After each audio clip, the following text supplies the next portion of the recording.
Hello, welcome to Joe's Medicine Tarot. If you're new to my channel, welcome, and if you're returning, welcome back. I want to say thank you to the Medicine Keepers who are going to be the first viewers of this reading. Thank you, Medicine Keepers, for your monthly subscriptions. For those of you that have signed up for the Shamanic, the 4-week Shamanic guidance package while it was being offered, I thank you so much. It was such an honor to work with you guys. So thank you so much. A great honor.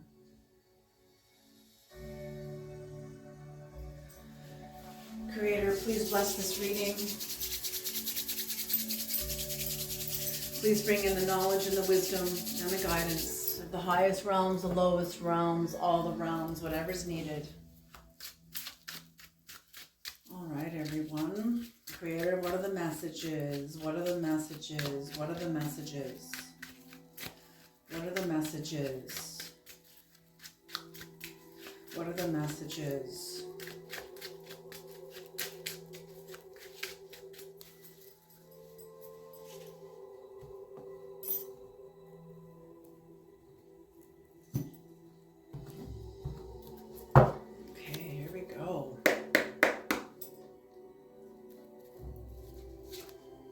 The first card out, the Page of Pentacles in reverse. The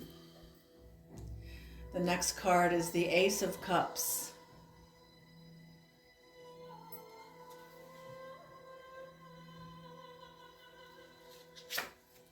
The next card is the Six of Cups. Beautiful, beautiful, you guys.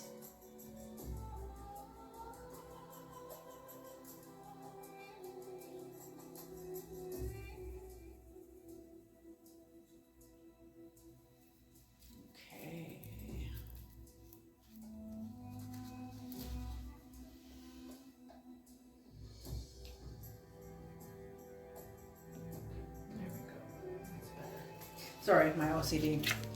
The next card out is the Four of Pentacles.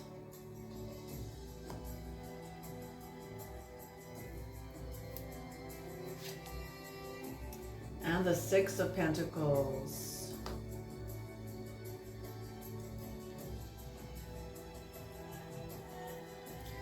So on the bottom of the deck, the Tower in reverse. Ooh.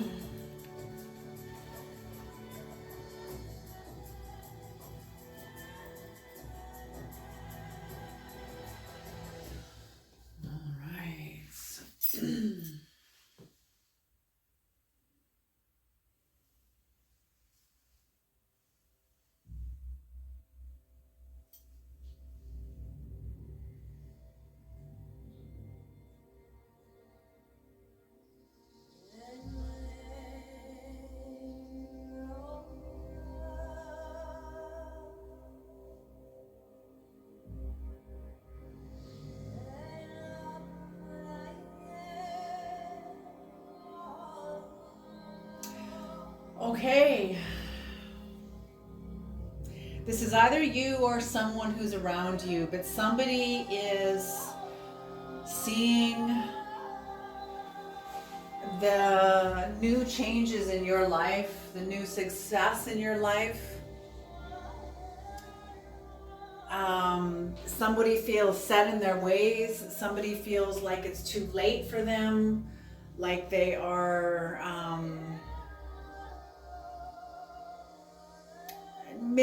maybe for some, maybe they feel too late, but for others, I'm also feeling like somebody really doesn't want to do the inner work anymore.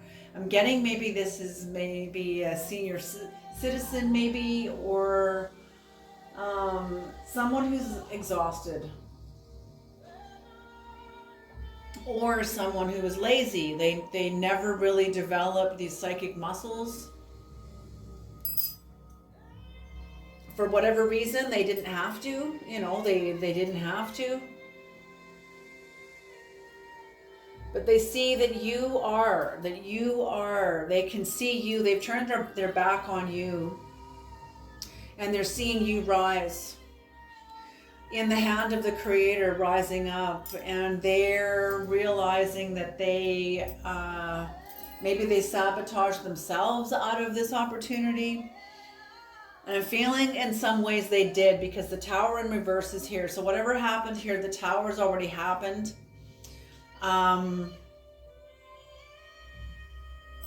You couldn't...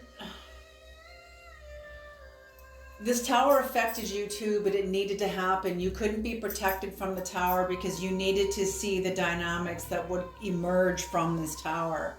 The truth that would come out of a situation. You needed to see it before you progressed further into the higher dimensions. You needed to know where you're coming from. You needed to know the truth about an important, the truth about an aspect in your life that you gave a lot of power to. You needed to see the truth of it.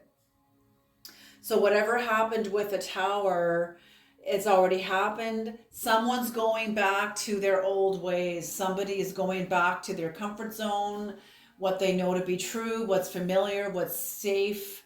Doesn't mean it's good for them, but that's what they're choosing. And you know what? That's their right. I have no right to decide how somebody should live or how they should die or whatever. That's between them and their Creator, them and their higher soul. But you are moving on. Not only are you moving on, blessed by the Creator, you also have peace. There's a sense of peace come over you, that you can finally let go of this. You can finally move on, that it's done. You have liftoff. You have liftoff. I'm feeling you have liftoff.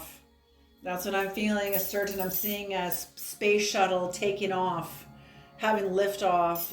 You're defying gravity. Oh, you're defying gravity.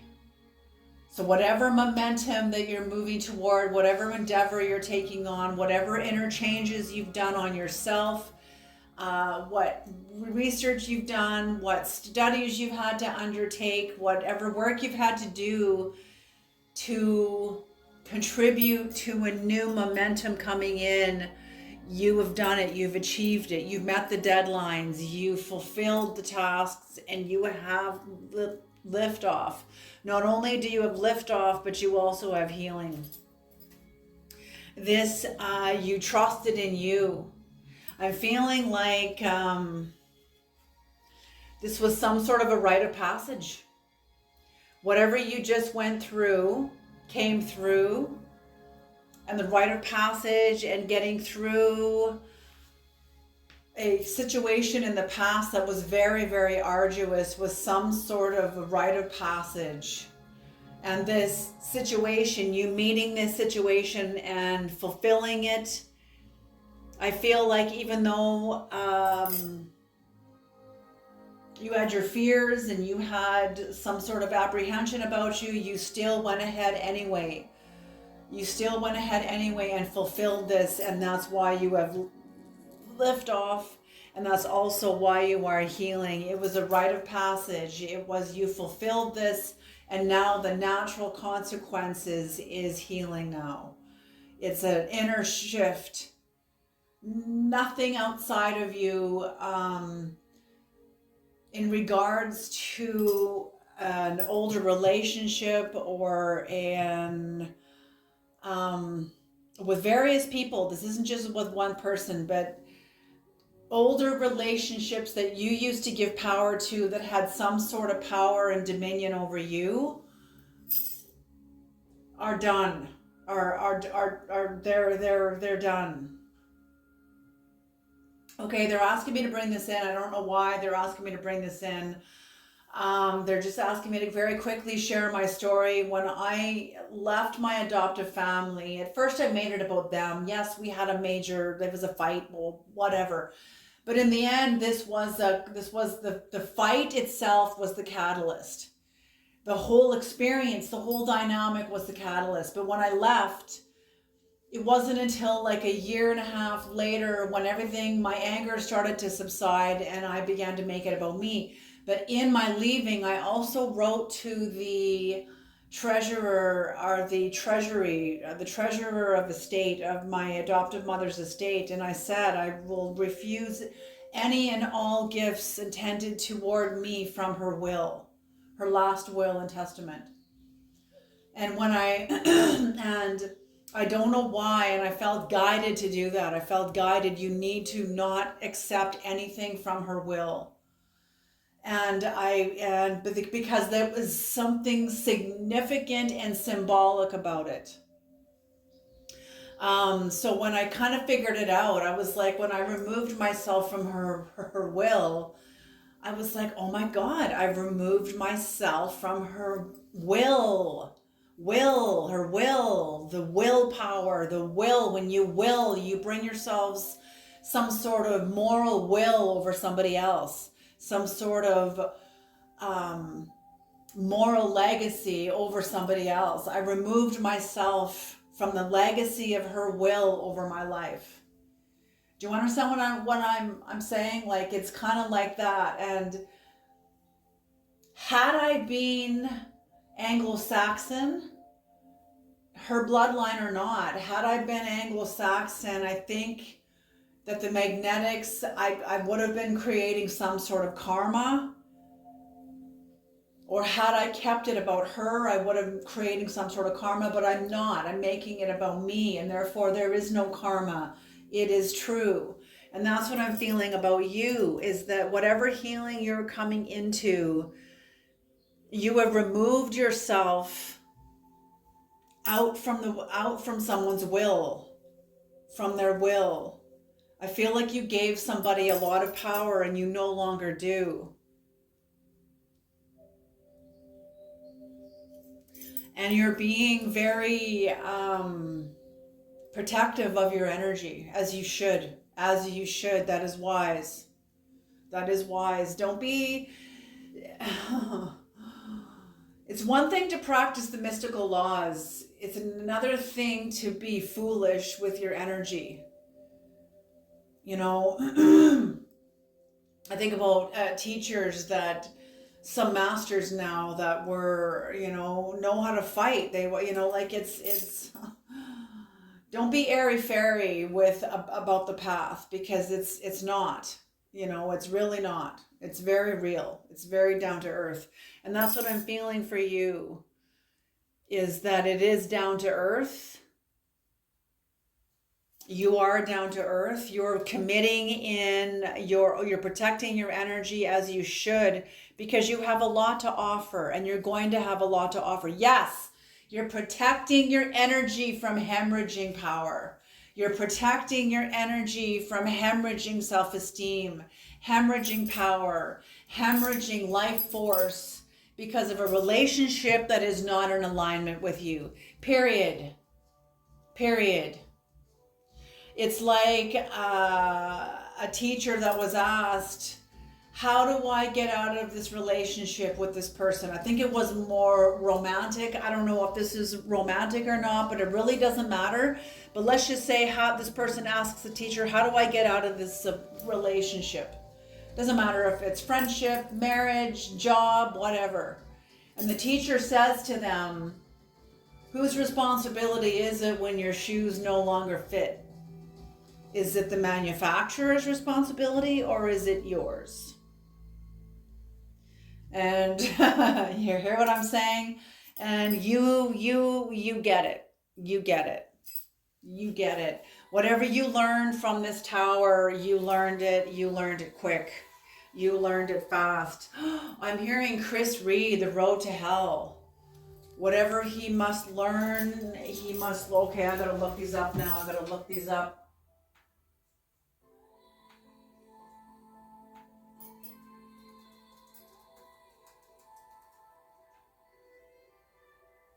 Okay.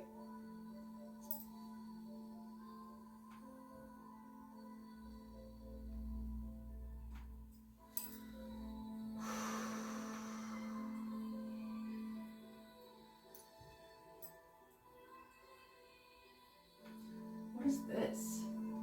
I've never seen this before.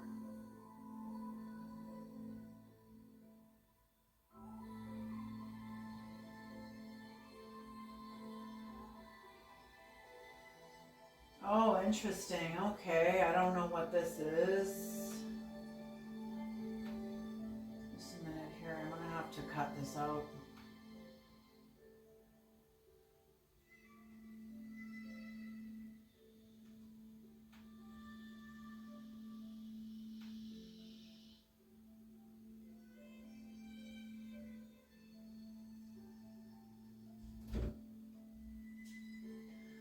Okay, I have to cut that right out.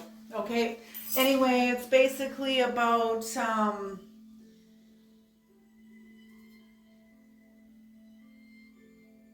descending down into hell and having to learn your lesson well and learn it fast and learn it well and then get the hell out.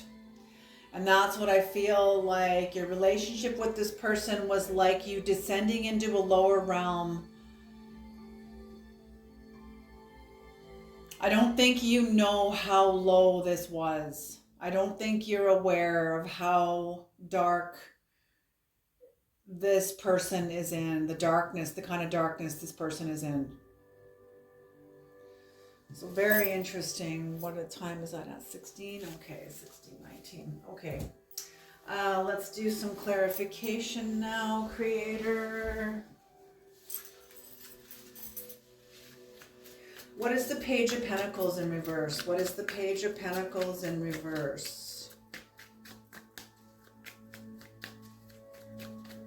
Yeah, I just heard like he must learn his lesson fast and learn it well, because you don't ever want to come back down here ever again. I'm feeling like whatever lesson you learned, a hell realm like kicked you out. Like you were done. Like you were done. Yes, this was somebody that you gave a lot of power to. Somebody that that had some sort of worldly power in your life that you gave power to.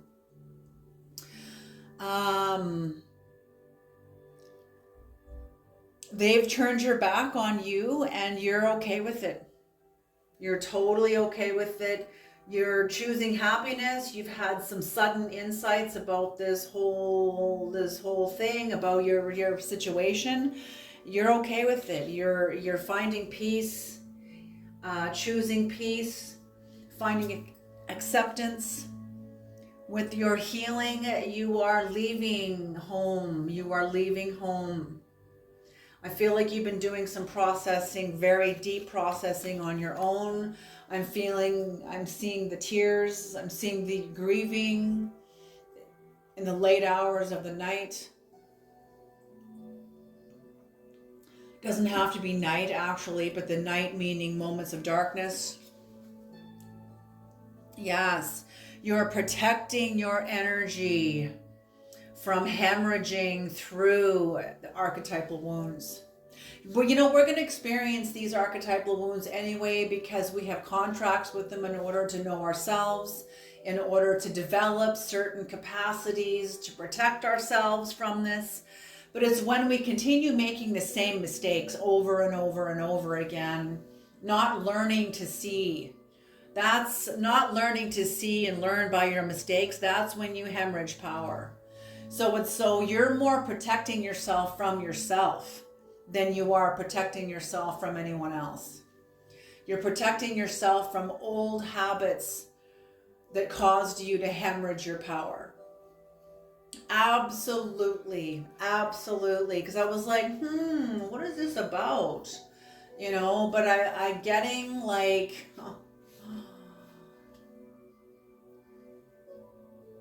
Yeah, this is, there are some people that can get right into enlightenment and right into the higher dimensions, but that's for certain people that haven't been to the depths of hell.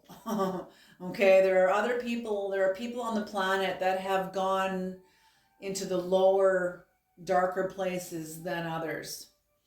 The lower you go, the higher you go also. So maybe they have, in some ways, I sense a little bit of avoidance with people that are so focusing always on enlightenment, because it's not all about enlightenment. You go, you got to check the oil. You got to put air in the tires. You got to keep the fridge plugged in, make sure, the milk's not stale, like whatever it is. You know what I'm saying? Like, okay, the magician, yes, because you have a lot to offer. Whatever you have done, you've been manifesting something that is aligning you with abundance, because you are not hemorrhaging your power anymore. Nor are you airy-fairy about it either. What is the demonic dimensions here, Creator, that is here to challenge the collectives, the medicine keepers and the collectives' will to let go of a lower dimension, that they have somebody that you gave power to, somebody who maybe it was a family member, maybe it was a boss, maybe it was like a lover, could have been like a neighbor, somebody that was older than you, maybe that you gave your power to, something. But this was like they were part of your contract, and I think to learn this. God uses us for honor or for dishonor. It depends on how we show up. You know what I'm saying? Okay, interesting. Art in this. Oh, wow. This is number 61. This is Zagan, the Emperor. Oh my gosh. Yes, this was, oh my gosh, immediately I get this loud and clear. This Emperor was to keep you plugged into a lower dimensional power, keep it having power over you, keeping yourself in submission to it, so that it keeps you from developing your own sovereignty on the earth while you're alive, walking around on the earth sovereign. That's what this was about. Oh, I can't wait to clarify that one. Okay, and please can we have an angelic, please, now to offset. So yeah, whatever tower happened, this was a great contract. So go easy on whoever this is. You guys had a contract. They're showing me people falling in. Okay, they're showing me like Honey, I Shrunk the Kids and hardwood floor. And the kids, in order for them not to be stepped on, the parents, they're falling into the cracks between the wood. What they're showing me is whoever this is like those kids. They're somebody that chooses the lower dimensions. So they hide into the cracks between the little cracks between the planks of wood. They hide into the lower dimensions. The shadow, not a lot of light gets down in there. They hide in there. That's where they go, making room for you. Because somebody has to fill those roles. Somebody has to go in there. Somebody has to fill those roles.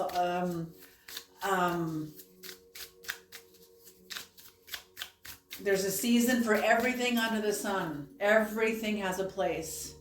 So even the people that go into the lower dimensions, that fall into the cracks, I feel like for some, those are contractual. Doesn't mean they have to stay that way forever. But for right now, in your relationship to them, it's a contract. And I feel like they're choosing the lower dimensions also from their own choices to protect themselves from whatever. But this is also contractual from a higher order for you, to make room for you, so that you can stand. You can stand. Vualaya. This is the Page of the Five of Cups. God, King, and Ruler. This card means prosperity, destruction of the enemy, and deliverance from bondage. Yes, yes, yes, yes, yes. Whatever has happened here, you have the liftoff. You have been released from someone's grasp. You were out of their grasp, out of their reach. I feel like this person wouldn't see themselves as your enemy, but what they don't see on the inner dimensions is how their dynamics with you results in you having to betray yourself, you having to silence yourself, you having to erase your own emotions and your own sense, you having to work backwards through all the hard work you've done to undo it, to realign with their energy. Do you know what I'm saying? Like, they don't see the compromise that you've had to make in order to connect with them. And that's why I feel like, like it's over. It's over. This is over. This is done. This person's also turned away from you. So the relationship the ending sort of looked after itself.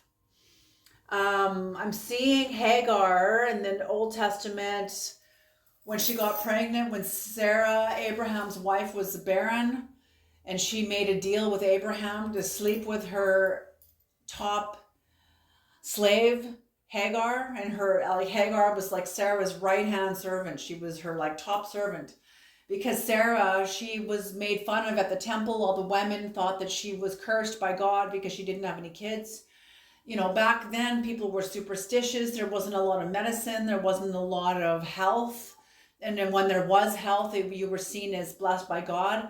So anyway, she wanted to be esteemed through having children. So she got her head servant pregnant from her husband, and her little black magic ploy there, because that's a form of black magic now, come on now, it kind of backfired on her. And Hagar ended up being lifted up above her. Her own slave head servant got lifted, esteemed higher than she herself was, and she was Abraham's wife. Do you know what I'm saying? So she began to beat on Hagar. Well, Hagar ran away and met her, and she ran away pregnant, and an angel met her in the desert. And the angel said, "Where are you coming from and where are you going?" Now listen to this. She's not speaking of geographical coordinates here. She's speaking of internal coordinates. Can you hear what I'm saying? Listen to what she says to the angel. She says, "I am a slave woman. I am running away from my mistress because she's beating me." So right away, she identifies herself as within her inner coordinates of being under bondage of someone else. She was born into bondage. She didn't know her life outside of this bondage. This was all she knew. Because she identified herself from that place, then you belong to that place. So the angel knew this also. It's not the fact that you belong to that place and you're there forever. It means for the duration of this contract, you belong to that place. So the angel knew you're not done this contract because you still speak of it. You don't know it. But just by how you identified yourself speaks of the contract that has authority over you, which is your slavery. So you have to go back. And I remember when I read that in the Bible years ago, that pissed me right off. What do you mean we have to go back? And I didn't really understand about contracts. So then Hagar then went back. Well, the natural consequence of her experiencing freedom, not only did she experience freedom, she experienced being esteemed above her master, above her mistress. And having the freedom, she may have, the other thing, quickly here, the angel also saw when she identified herself as a slave, the angel saw, "Oh, Hagar, you may be free to walk around on the earth, but your mind is still in irons." Do you hear what I'm saying? So your mind isn't free. And if your mind isn't free, you will end up in bondage again. Even if you run this contract, because you're not done with this contract, it will show up again in your life and you'll have to start all over again. So you may as well go back and finish the contract. You're almost done. The finish line's this far. instead of having to go back and go into a whole new contract and start all over again. So that's why the angel said, go back. So she went back, and because she was different, when the universe expands, it never inhabits the same space in the same way ever again. And she did not inhabit her role as a slave in the same way. She did not inhabit that role in the same way ever again, ever again. Abraham and Sarah, she felt the magnetic shift within her. They felt the magnetics of her role and her role in relation to them shift. And they asked her very shortly after she got back, they told her, you have paid your debt. You are totally free. Do you see what I'm saying? And that's what you did by doing the work that you have done. You released yourself. It was a natural consequence. Whatever you have done, this person is like the people that are releasing you, just like Abraham and Sarah released Hagar. They are releasing you from whatever you were born into, whatever contract this was, whatever, you've been released from it. You are free. And you are protecting yourself from ever falling back into that ever again. Because you have abundance to offer. And now your magician in the Hermetic star, the magician is now standing within you, sovereign, awake. The emperor versus the emperor. And this is also you developing your own emperor in the stead of somebody who used to have power over you. Just like Abraham and Sarah having power over Hagar. Well, no more. Now Hagar's had a taste of power, real power, self-esteem, sovereignty. This is not the power of a bully. This is the power of an empowered person, an empowered woman. Okay. Let's have some keywords, please, Creator. Empowered woman, empowered man, somebody who is empowered from the inside. Self-esteem, sovereignty, authenticity, having authorship over your life. Welcome to Saturn, baby. Your relationship with Saturn has healed. Because the root of one of the corresponding attributes of Saturn is authority. Could be the system, could be your parents, could be your boss, whatever. Well, when you have a Saturn return and examine your relationship with authority and pour it out and rewrite it,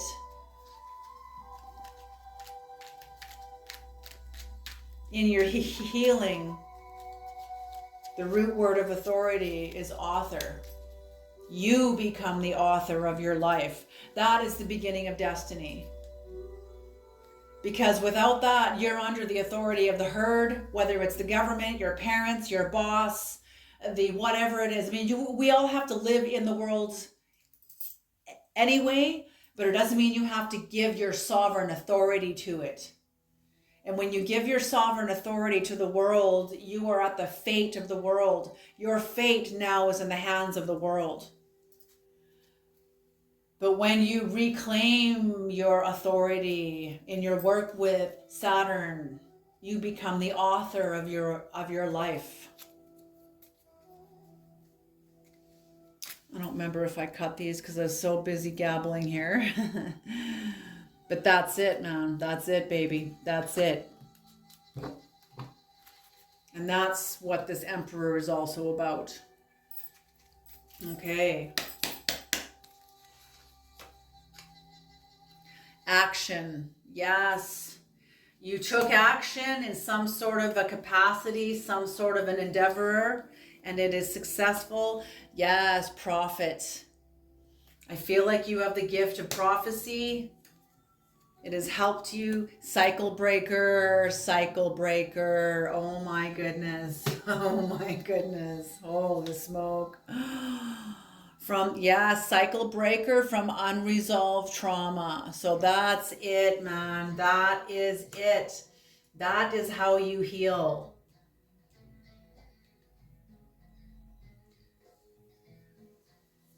It's the pain, your relationship to the pain, oftentimes are avoiding the pain. That's what takes precedence in our lives.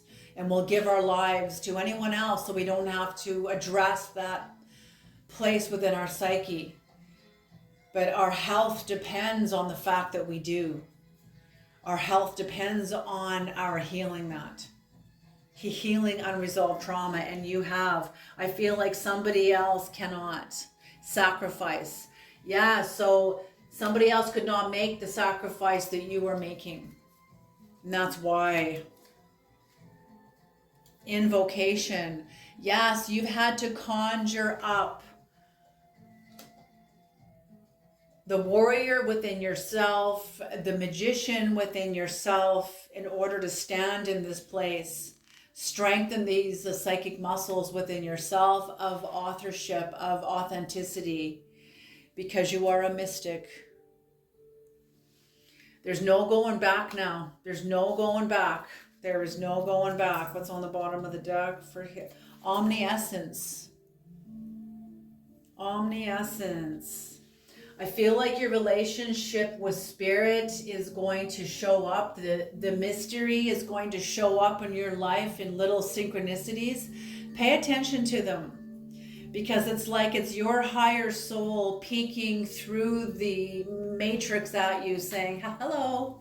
Yes, you are in amongst the matrix, but psst, hey, it's part of the curriculum.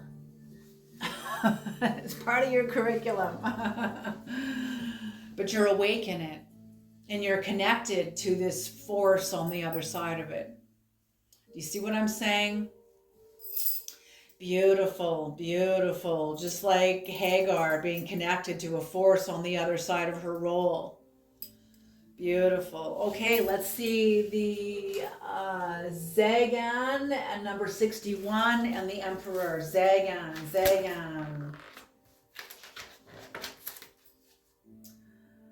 Ruling masculine. Yes, ruling masculine. Masculine energy is the capacity to take action, capacity to manifest. When you look at the feminine energies of God, that's hope. You can't see hope. You can't see faith. These are things you can't see. You can't see the inner dimensions of God, your prayers that are unspoken. No one can see that. Well, that's all part of the occult. That's all part of the feminine aspect of God. The masculine aspect of God is charity. You can see charity. You can see when you give clothes to the Goodwill, give a donation, and the smile on their face. The church, the building of the church, the actual structure, kindness, that's an act of kindness, that's action, it can be seen. That's the masculine dimensions of God. War, that's also a masculine dimension of God. That can be seen, that's obvious, that's visible.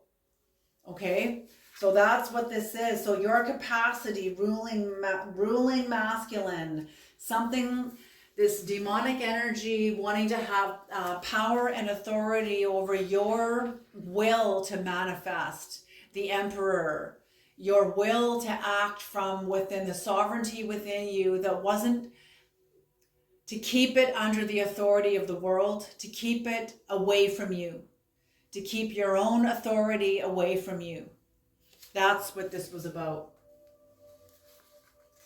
Through bringing you certain enemies and people in some way that matched your allegiance to the world. They fit inside of your agreements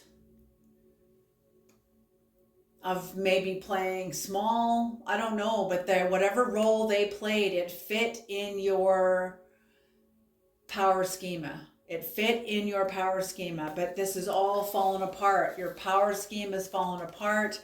They see it's fallen apart. They see the work that would be required of them for them to meet you where you are, and they aren't. That's why you have lifted off. There's no more. The social conditions around you are in support of your growth now. Ruling masculine, stolid reliability. Yes, so your incapacity to be reliable to yourself and to others How do you be reliable to others when you're not authentic to yourself? That's when people get into addiction. You know, that's why people like overdose. They spend so much time giving, say through their music or their actinghood or whatever. Then they get a chance to like, you know, get all messed up on some narcotic, and they think they earn the right to get really fucked up, and they end up ODing. You know what I'm saying? Like it's that's what I mean. Because the authority that they give their spirit to is not coming from them. It's an authority that belongs to the world, and it's hungry. It takes a lot from you. You know, I learned from a great master that the world is here to develop your will. You have to develop your will. You have to learn how to use the world to develop your will, how to develop your capacity, how to learn how to survive in the world, how to get a job, how to become successful, how to maneuver in the workplace and maneuver the best you can, as cleanly as you can. But if you're not awake in the process, the world can also mine you. You know, like a mine, like that's mining resources out of the earth. Yes, the world will mine you if you don't keep your mind. You will be mined if you don't keep your mind. Okay? I didn't come up with that. That came from the beautiful late John Trudell, the Lakota activist. Okay, you guys, I love you all so much. You have a beautiful day, and I'll see you in the next reading. All right.